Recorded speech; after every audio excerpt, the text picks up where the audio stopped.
अस्सलाम वालेकुम viewers, 67 episode का आगाज हो गया है। एपिसोड में क्या हुआ है इसको देखने से पहले प्लीज मेरा चैनल सब्सक्राइब करिएगा और बेल आइकन पे लाजमी क्लिक करिएगा ताकि हर आने वाली वीडियोस आपको मिलती रहें। इसके अलावा अगर आपने पिछली एपिसोड नहीं देखी तो डिस्क्रिप्शन में उसका लिंक है, पहले वो एपिसोड देख लें ताकि आपको अच्छे से समझ आ जाए। तो बढ़ते हैं आज के एपिसोड की तरफ। अर्तुरुल और बाकी सिपाही जब ये देखते हैं कि हाजा तुरैन की लाश भेजी है, अर्तुरुल कहता है कि उसने दुमरुल को दाने के तौर पर इस्तेमाल किया है। तो हाजा तुरैन और दुमरुल के बारे में जान गया था। तुर्गुत कहता है भाई, इसका मतलब है कि वो दुमरुल को जिंदा नहीं छोड़ेगा और हम आहिस्ता आहिस्ता अपने तमाम भाई खो देंगे। बमसी कहता है कि वो एक एक करके हमें काट डालेगा। अर्तुरुल कहता है कि अगर दुमरुल उनके पास चला गया तो वो हमसे पहले शहादत के मर्तबे पर फाइज होगा और दुंदार को इसका मतलब है कि अभी तक उसने कुछ भी नहीं किया, हमें इसके लिए कोई रास्ता निकालना होगा। लेकिन इससे पहले उनको कैसे पता चला कि वो कोनिया जा रहे हैं। दूसरी तरफ दुमरुल जब किले पहुंचता है और देखता है कि उनकी दुकान का सारा सामान दुकान से बाहर फेंक दिया होता है, वो हैरान हो जाता है। इतने में सामने से सिपाही आते हैं और वो कहते हैं देखो वो उधर जा रहा है। दुमरुल भाग जाता है उनको देखकर और वो सिपाही उसके पीछे जाते हैं। दूसरी तरफ वैसुलुस दुंदार के पास आता है और उसे कहता है कि किले में तुम्हारा जासूस कौन है। दुंदार कहता है तुम ये कभी नहीं जान सकोगे। वैसुलुस कहता है तो वो हाजा तुरैन वो मर गया है। दुंदार कहता है ओ जलील इंसान। वैसुलुस उसको दोबारा मारता है और कहता है वो बराए नाम दुमरुल भी मरेगा। इसके अलावा और कौन जासूस है तुम मुझे बताओगे। दुंदार कहता है कि ये तुम्हारी आखिरी ख्वाहिश के तौर पर रह जाएगा, लेकिन मैं ये तुम्हें कभी नहीं बताऊंगा। हमारा किले में कोई भी जासूस नहीं है। हाँ, वो एक दिन तुमसे बदला जरूर लेंगे। तुम्हें क्या लगता है कि तुम्हारे साथ जितने भी लोग हैं वो तुम्हारे साथ हैं? तुम जब उनसे पीठ फेरोगे और वो तुम्हारे ही पीठ पे खंजर घोंपेंगे। दूसरी तरफ दुमरुल एक दुकानदार से कहता है कि बुजुर्ग मुझे यहाँ पे छुपा लें। वो उसको टोकरी में छुपा लेता है और उसको छुपाने के बाद खुद दोबारा अपने फ्रूट के पास आ जाता है। सिपाही आकर पूछते हैं तो वो उनको दूसरी गली में भेज देता है। वो आदमी उससे पूछता है कि तुम्हें क्यों वो तुम्हारे पीछे पड़े हैं। दुमरुल बताता है कि मैं गद्दारी का इल्ज़ाम लगा है। आदमी कहता है तो इसका मतलब है तुम मुझे भी मुलव्वस कर रहे हो। वो उसको सारा किस्सा बताता है कि गवर्नर को उन्होंने मारा है और वो हलीना के पीछे हैं, इसके अलावा उन्होंने तुम्हें भी मारा है। वो बूढ़ा आदमी कहता है कि उसने सिर्फ महसूलात के लिए मुझे मारा, मैं तुम्हारी मदद करूंगा, मैं हलीना को भी बचाऊंगा। हमारे गवर्नर बहुत अच्छे थे लेकिन ये वैसुलुस ये बहुत बुरा इंसान है। फिर वो दुमरुल को अपनी टोकरियों में छुपा लेता है। दूसरी तरफ किले में हलीना बैठी सोच रही होती है कि चोलपान खातून आती हैं। चोलपान कहती है कि ये जोड़ा बहुत प्यारा है। हलीना कहती है कि ये मैंने एल्वीन उस्ताद की दुकान से लिया था और उनके पास बहुत प्यारे जोड़े हैं। चोलपान कहती है एल्वीन नहीं, हाजा तुरैन। हलीना कहती है इसका क्या मतलब हुआ। चोलपान कहती है कि वो अर्तुरुल का जासूस था। हलीना हैरान हो जाती है और कहती है कि मैं उसको खुद सजा देने जाऊंगी। चोलपान कहती है रुको, उसको सजा दे दी गई है। इसके अलावा अर्तुरुल का सिपाही दुंदार, उसका भाई जिंदान में मौजूद है और बाकी जो भी गद्दार होगा उनको भी इस चीज़ की सजा मिलेगी। उसके बाद चोलपान खातून चली जाती है। हलीना परेशान होकर बैठ जाती है और रोने लग जाती है। दूसरी तरफ अर्तुरुल और उसके सिपाहियों ने हाजा तुरैन की लाश को दफना दिया है। अर्तुरुल कहता है कि इंसाफ किसी भी मजहब से बालातर होता है। मुझे समझ आ गई है कि आखिर रियासत का राज कैसे फाश हुआ है, जबकि मेरे आर्तुक साहब के दुहान और दुंदार के अलावा कोई नहीं जानता था। आलियार कहता है कि ये किस तरह से हुआ।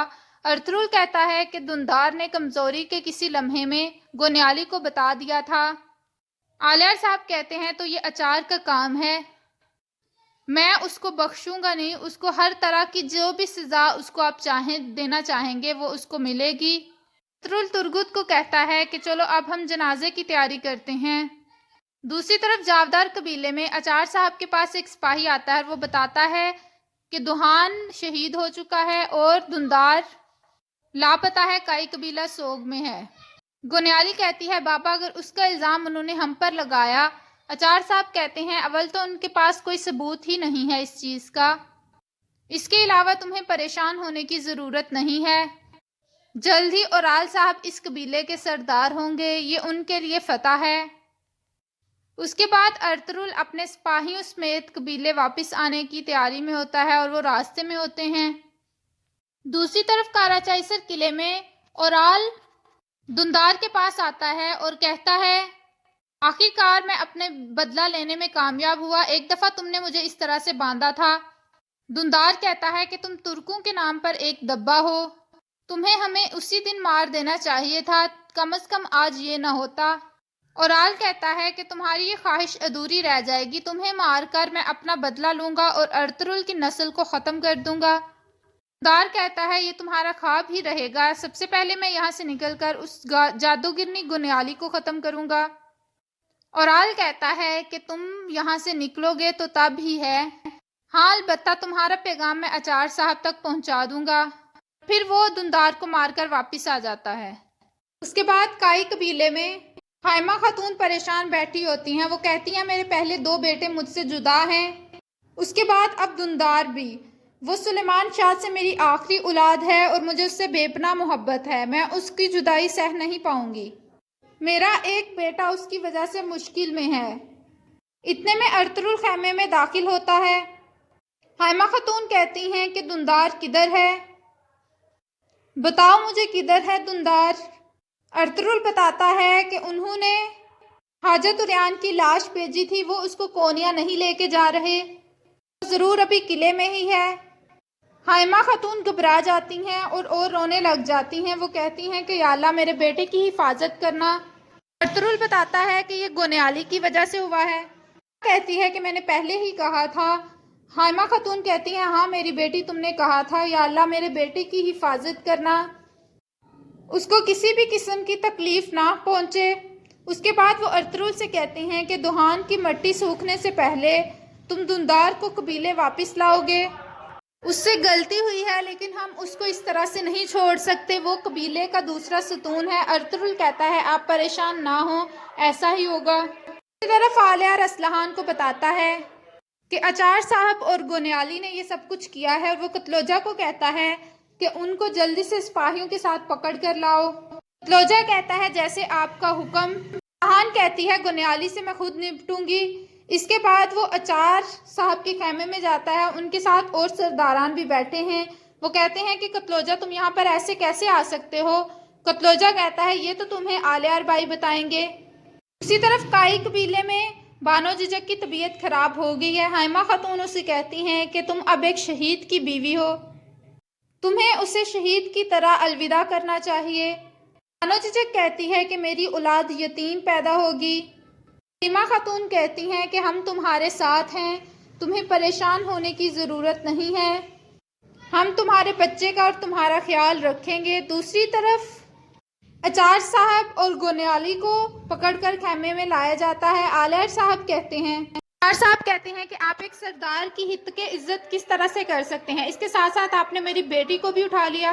دوسرے سرداران بھی کہتے ہیں کہ یہ ان کی عزت نہیں بلکہ ہماری بھی ہے۔ آلیار تھپڑ مارتے ہیں اور اس کو نیچے گرا دیتے ہیں۔ آلیار کہتا ہے جب تک یہ خود اپنی زبان سے قبول نہیں کرے گا یہ مرے گا نہیں، کسی کو بھی اس چیز کی پرواہ نہیں ہونی چاہیے، انصاف کا معاملہ ہی کیا جائے گا۔ اس کے بعد وہ اس کو لے کر قید میں کر دیتے ہیں۔ آلیار کہتا ہے کہ میں جنازے پر جا رہا ہوں اور اس کے پیچھے تم ان کی حفاظت کرو گے۔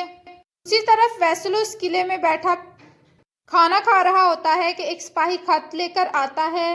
ویسلوس وہ خط کھولتا ہے، وہ خط شہنشاہ کی طرف سے ہوتا ہے، وہ پڑھ کر بہت خوش ہوتا ہے کیونکہ شہنشاہ نے اس کو بلایا ہوتا ہے۔ اس کے علاوہ وہ ہلینا کے ساتھ اس کی شادی پر آنے کے لیے تیار ہیں، اور اس سے پہلے ویسلوس کہتا ہے کہ میں ان کو بلاوا دینے جاؤں گا اور میرے پیچھے میرا ایک دوست آئے گا اور وہ اس قلعے کا قائم مقام ہوگا۔ اس کے بعد اورال آ جاتا ہے۔ اورال کہتا ہے کہ دمرل بھی جلدی پکڑا جائے گا۔ اس کے علاوہ दुंदार और दुमरुल अगर हमें गद्दारी के बारे में बता दें तो ये हमारी सबसे बड़ी फतह होगी। फैसलुस कहता है कि मैं शहंशाह के पास आऊँगा और मेरे आने तक मुमकिन है तुम यहाँ नहीं होगे। दूसरी तरफ काई कबीले में जनाजे की तैयारी शुरू हो गई है। बमसी और तुरगुत दुहान के पास बैठे रो रहे होते हैं।